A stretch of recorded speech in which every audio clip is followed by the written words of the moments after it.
Les Actes des Apôtres, chapitre 24. 5 jours après arriva le souverain sacrificateur Ananias avec des anciens et un orateur nommé Tertulle.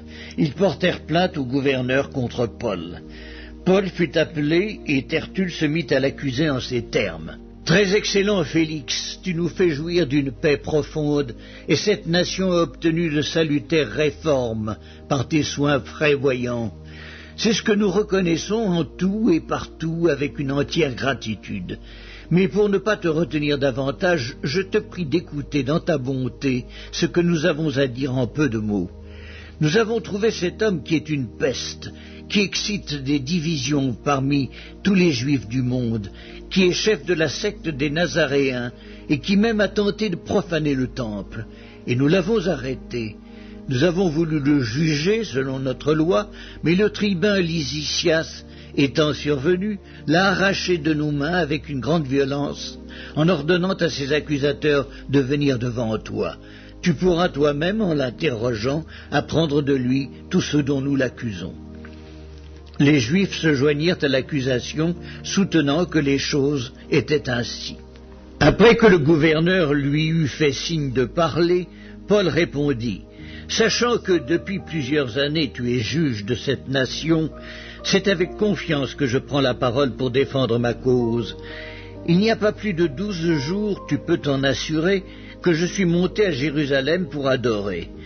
On ne m'a trouvé ni dans le temple, ni dans les synagogues, ni dans la ville, disputant avec quelqu'un ou provoquant un rassemblement séditieux de la foule.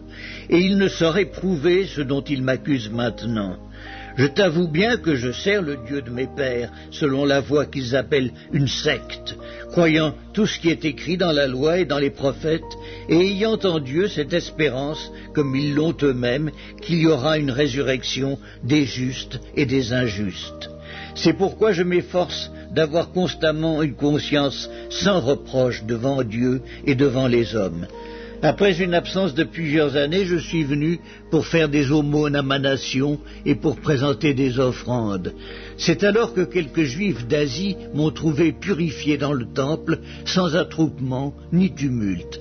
C'était à eux de paraître en ta présence et de se porter accusateurs s'ils avaient quelque chose contre moi, ou bien que ceux-ci déclarent de quel crime ils m'ont trouvé coupable lorsque j'ai comparu devant le Sanhédrin, à moins que ce ne soit uniquement de ce cri que j'ai fait entendre au milieu d'eux.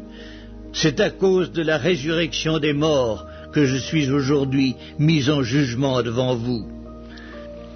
Félix, qui savait assez exactement ce qui concernait cette doctrine, les ajourna en disant « Quand le tribun Lysias sera venu, j'examinerai votre affaire. » Et il donna l'ordre au centenier de garder Paul en lui laissant une certaine liberté et en n'empêchant aucun des siens de lui rendre des services.